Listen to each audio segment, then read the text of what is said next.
ሰላም ምርጥ የሀገሬ ልጆች በያላችሁበት ሰላማችሁ ብዛ። በመላው አረብ ተሰዳችሁ የምትኖሩ እህት ወንድሞቼ ባላችሁበት ፈጣሪ ጠብቃችሁ በሰላም ወደ ሀገራችን ይመልሰን እያልኩኝ ወደ ጨዋታ ሄዳለሁ ማለት ነው። ወደ መልእክቴ ወይ ደግሞ ከራሴ ከህይወቴ ተሞክሮ የደረሰብኝ። አንዳንድ ጊዜ ሰዎች ብዙ ጊዜ የምናወራው ከውስጣችን የሚመነጨው ነገር ነው። አንዳንድ ጊዜ ደግሞ የኖርነው ነገር ነው እና ከትምህርት ቤት በላይ ደግሞ የሚያስተምረው ምንድነው? ህይወታችን ነው። ስደት አረብ ሀገር ለመጣች ሴት ምንድን ነው? በሁለት ይከፈላል። አንዱ ስደት አንደኛው ህይወትሽን ቀይረሽ ራስሽን ቀይረሽ የምትኖርበት ነው። ሌላኛዋ ስደተኛ ደግሞ እሷ እንደ ሻማ ቀልጣ ቤተሰቧን የምታበራ እህት ወንድሞቿን የምታበራ ሁሉ ነገር ቀይራ ግን ለራሷ መኖር የማትችለዋ ናት። እኔ ደግሞ ከዚህ አንዷ ነኝ። ለራሴ መኖር ያልቻልኩ ቤተሰብንም ያን ያህል አስደሳች ለውጥ ያለወጥኩ። እንደምታውቁት ገንዘብ የአረብ ሀገር ገንዘብ በረከት የለውም።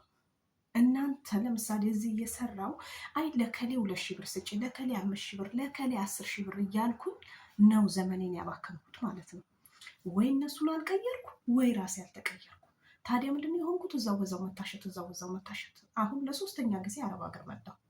እግዚአብሔር ይመስገን ጉልበት ሲደክም እድሜ ሲጨምር ምን መጣ? ማስተዋል መጣ። አሁን ወደ ራሴ ተመልሻለሁ። እግዚአብሔር ይመስገን ልጆች አሉኝ፣ የራሴ ህይወት አለኝ። የመጀመሪያ ስደቴ ገንዘቡ የት እንደገባ ብትጠይቁኝ አላውቅም። ምንም የቀየርኩበትም ነገር የለም። በቃ ብትንትን ብለዋል፣ መያዝ አልቻልኩበትም። እና ሁለተኛ ስደቴ እግዚአብሔር ይመስገን ፈጣሪ አልጣለኝም፣ ጥሩ ባልሰጠኝና የለፋሁበት ቤት ሰርቶ ልጁን አሳድጎ ብዙ ነገር ቀይሮ ጠበቀኝ። ሶስተኛው ደግሞ ለምን መጣሽ ብትሉኝ እንደምታውቁት የሀገራችን የኑሮ ውድነት አልተቻለም። የሰላሙም ሁኔታ አሳሳቢ ሆኗል። በዛ የተነሳ እምቢ ብዬ መጥቻለሁ ማለት ነው። ሶስተኛ ዙር። አሁን ላይ ግን የእውነት አንድ ብር የሚጠይቀኝ ሰው ራሱ ጠላት መስሎ ነው የሚታየኝ። ለምን? እኔ ወድቄ ነበረ፣ ያነሳኝ አልነበረም። አይደለም ወድቄ ማንሳት ልቀቁና በቃ ምንድን ነው የቸገረች ስልክ ራሱ የሚያነሳልኝ አልነበረም።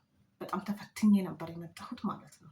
አሁን ሶስተኛ ላይ ስመጣ በቃ በጣም በብዙ ፈተና አልፌ ነው የመጣሁትና ምንላችሁ ነው የምወደው፣ እንደ እኔ 3 ሳትወድቁ በአንድ ጊዜ ንቁ። ገንዘባችሁን እያሱ፣ ለራሳችሁ አስቡ። ለቤተሰብ ማገዝ ያለባችሁ ማገዝ ነው። እናት ናት። እናት ካለች እሷን 1000 ዓመት ያቆይልን። እናታችንን መንከባከብ፣ ቤተሰቦቻችንን ማገዝ ያቅም። ነገር ግን ሙሉ ለሙሉ ራሳችንን መርሳት የለብንም። እኛ ችግራችን በቃ እኔ ከነሱ እሻላለሁ፣ እኔ እሰራለሁ፣ እነሱ ችግር የለም በቃ እነሱ ከኔ ይብሳሉ እያለን እነሱን እንደግፋለን። በዛው ልክ ደግሞ እህት ወንድሞቻችን ቤተሰብ እናሰንፋለን ማለት ነው። ሰርተው እንዳይበሉ፣ ሰርተው እንዳይጥሩ፣ ሰርተው ነገ እንዳይሉ፣ እኛን እንዲጠብቁ፣ የእኛ ጡረተኞች እንዲሆኑ የምናረጋቸው እኛው የአረብ ሀገር ሴቶች ነው። የራሳችን ድክመት ነው። ስለዚህ እኔ አሁን በስተመጨረሻ ነቅቻለሁ ከፈጣሪ ጋር። ህይወቴን ከዚህ በኋላ በትንሹ ሰርቼ ብዙም ሳልቆይ ወደ ልጆቼ እቀላቀላለሁ። ቀሪዋን ህይወቴ እኖራለሁ ብዬ ነው ተስፋ የማደርገው። ሀገራችን ሰላም ከሆነልን ተመልሰን የምንገባበት ሀገር እግዚአብሔር ካስቆየልን ማለት ነው። ስለዚህ ምን ልላችሁ ነው? እናንተም የሰራችሁት ገንዘብ በአግባቡ ያዙ፣ አትበትኑ። ምክንያቱም ጉልበት ይደክማል፣ እድሜ ይሄዳል። እንደዛው ነው። እኔ እግዚአብሔር ይመስገን ትዳር ይዤ ልጆች አፍርቼ ነው አሁን 3ኛ ዙር ስደት የመጣሁት እና ምንም አይደለም። ብዙ ወድቄ ያለው ብዙ ተምር ያለው እና ደግሞ ሰብስክራይብ አድርጉኝ፣ ቤተሰቡኑ ላይክ ኮመንት ጻፉ፣ እኔም እመልስላችኋለሁ። እና በያላችሁበት ሰላማችሁ ይብዛ፣ አበረታቱኝ ልላችሁ ወዳችኋለሁ። ባይ